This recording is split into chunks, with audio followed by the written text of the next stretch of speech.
All right.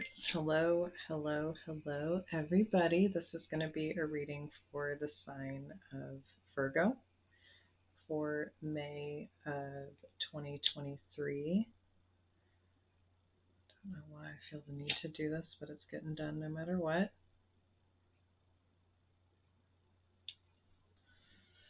If you are new, happy to have you. Hope this helps you out in some way or that you find whatever it is that you're looking for.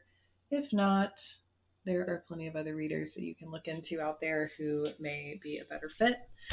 If you are returning, I am so glad to have you here. If you could, just go ahead and hit the like button down below, and we're going to get into it. We're going to start off with astrology cards. I'm going to kind of just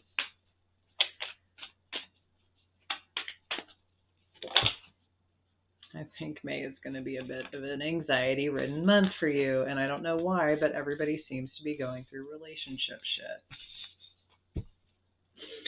Every time I pull these astrology cards, man, it's all centered around relationship stuff. So you've got the seventh house in reverse, house of relationships. You've got Taurus, which is the sign of cultivation, which I love because May is the season of Taurus, and a lot of planets are in Taurus. And then you have debilitated in the reverse. So there is some discomfort here. I feel like you're trying to figure out how to cultivate particular things within your interpersonal relationships. That doesn't have to be exclusive to romantic relationship per se. These are all relationships.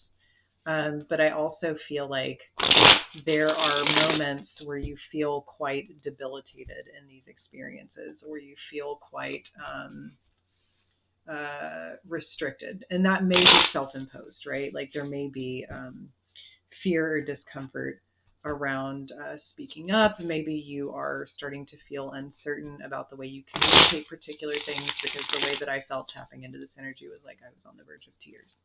And just I felt very unsure of myself, or very uncertain around something that was happening. But I think that there's opportunity here. I just think it takes a minute to figure out, because you have to go through the conflict first. We've got the Ace of Swords in reverse. Sometimes the Ace of Swords in reverse is a truth, but a harsh truth nonetheless. And sometimes it involves cutting to the quick of something. With the Eight of Swords in the reverse, this may be a truth that does set you free, but ultimately it may involve having to trim the fat or cut something out, or then I use trim the fat as a loose term of phrase. But it is something where we are trying to cut away the excess of something within this experience. So maybe this is excessive thoughts in the mind. Maybe it is like excessive belief systems that impact or affect your ability to communicate as effectively as you can, even though realistically you guys are ruled by Mercury, so you're excellent communicators. But I feel like at times the way that you want to cultivate things through communication can be done in a very different way. I say this as someone who has their Mercury in Virgo in the 8th house nonetheless. So sometimes I know that I can be very, anyway. But I feel like something here is about an opportunity, right? There are new things that can be put into play. There are new opportunities that can be presented, or new ways of doing things, but they require time. Because with the Knight of Pentacles, this is about slow moving, maybe nurturing, maybe how you go about committing to and cultivating the thing, maybe about how your approach is with it. Because I do think that there's a bit of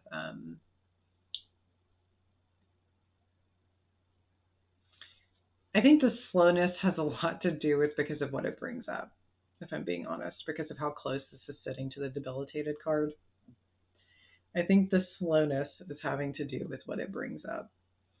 I feel like you are kind of in this really interesting pressure cooker right now to be presented with this kind of like gold nugget.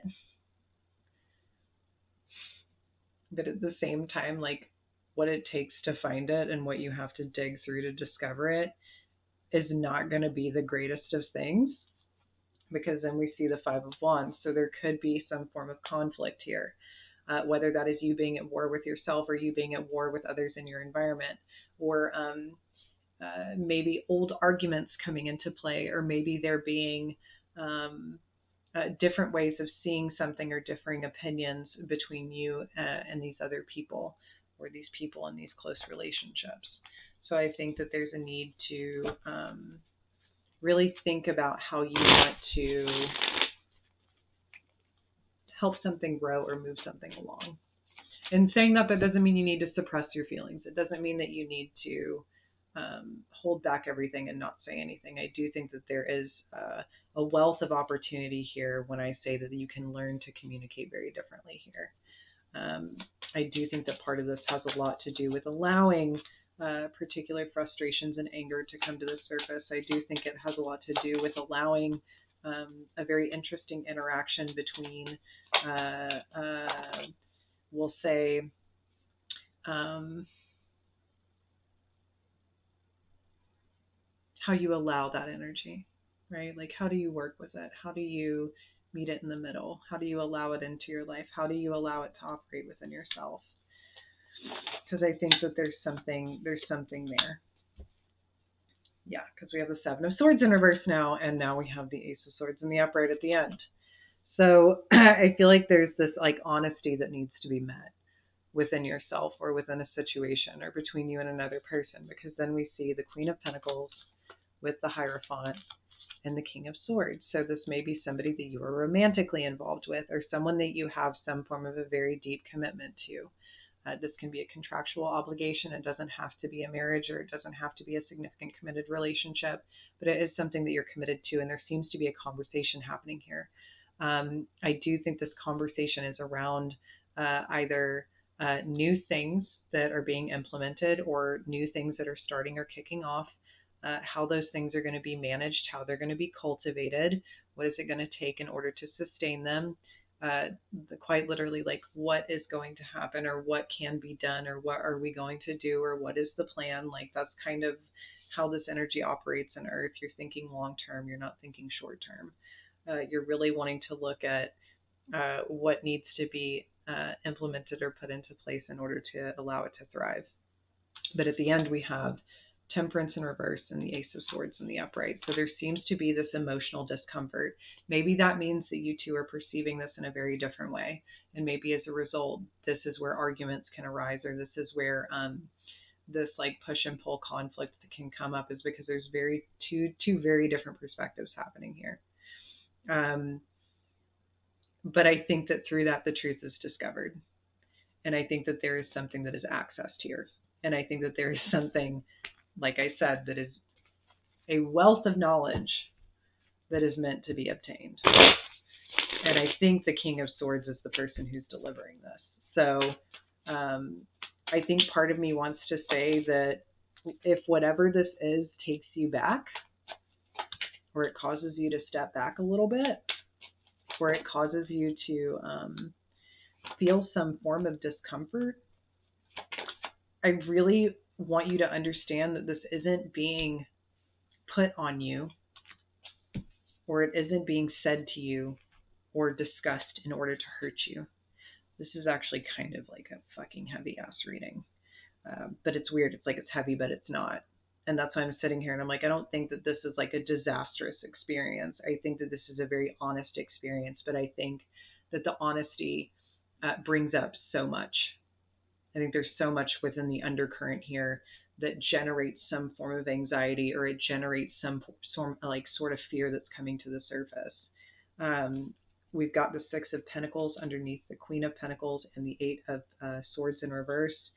So I do feel like there could be things, like I said, happening in this situation or happening in your life where you feel like there's something coming in. So maybe there's a way to save money, or maybe there's a way to access something being given to you that makes things a little financially easier. Maybe this is simply someone owing you something and you're having something paid back to you. But what I find interesting next is then we see the Ace of Pentacles, the Hierophant, and then the Nine of Swords. So there's a lot of concerns, or there's a lot of fear here. And I think it has to do with this exchange of information. Whatever information is being exchanged, because this is a truth that hurts, but also ultimately a truth that heals, it's causing a very interesting form of discomfort. And I feel like this discomfort is a repetitive issue, whether it has to do with underlying anxiety or it has to do with past experiences. There's something that's being discussed here, or being brought to light, that someone has been thinking about for quite some time, with the Knight of Pentacles, the King of Swords, and the Hermit card. This is something that has been deeply thought about, and this is a time to be honest. I feel like that's the biggest thing here. This is the time to be honest. I feel like there's a reason why particular points of view, information, etc., have been withheld in this situation. And I think it had a lot to do with maybe a lot of the conflict that was already being endured. Maybe there was heightened tension. Maybe there was heightened conflict taking place. Maybe there was a lot of stress happening in very different areas. And it's almost like this isn't the right time to talk about this. This isn't like, I gotta wait for a more appropriate time to discuss whatever it is that needs to be discussed. Or maybe it's an observation that's taken place. So this is like a collection of information that has to be sorted and filtered through a very particular lens, because there's wisdom here. So this is my thing of like, not everything is worth being said all at once. Not everything is worth being immediately said.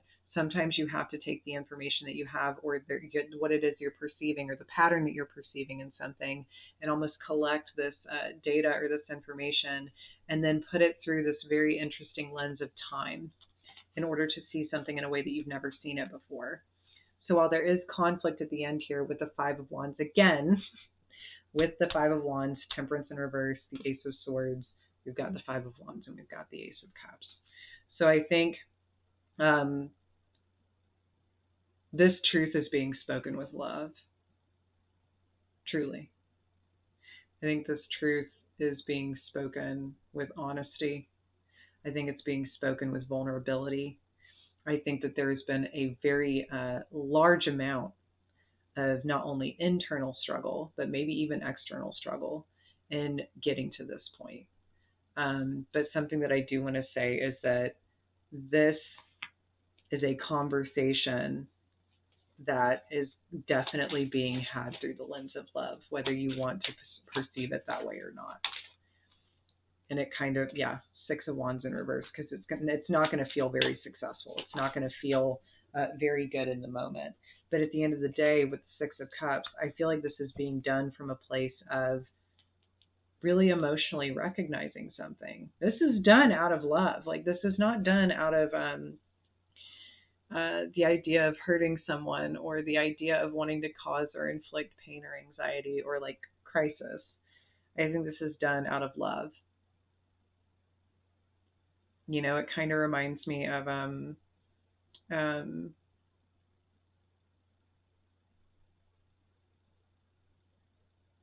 maybe somebody having to be honest about something that it's hard to be honest about.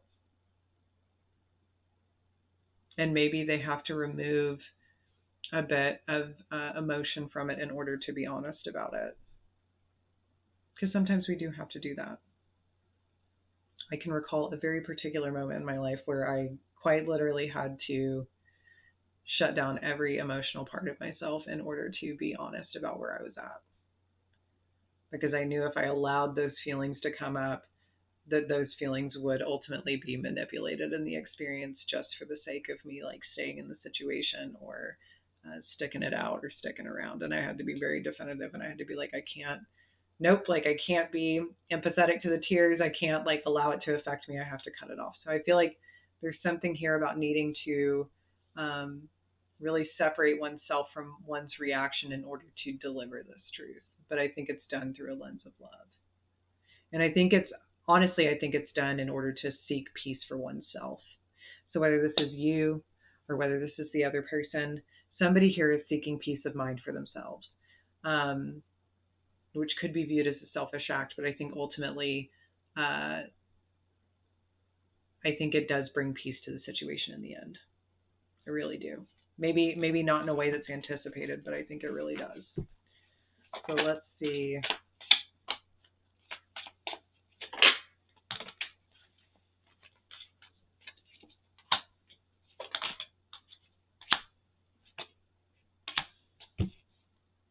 Yeah, what is this like?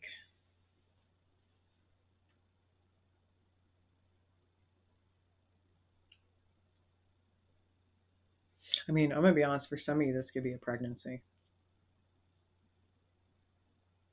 For sure. Because then we have the Page of Pentacles and the Empress with the Seven of Swords and the Page of Wands. So it could be a pregnancy announcement that's being withheld, or like wanting to wait and see. For some of you, this is just a very difficult truth that I think is going to be coming out, and there may be a little bit of chaos to sort through as a result. It's a lot of love, though. Okay. All right, Virgo. Thank you so much for being here.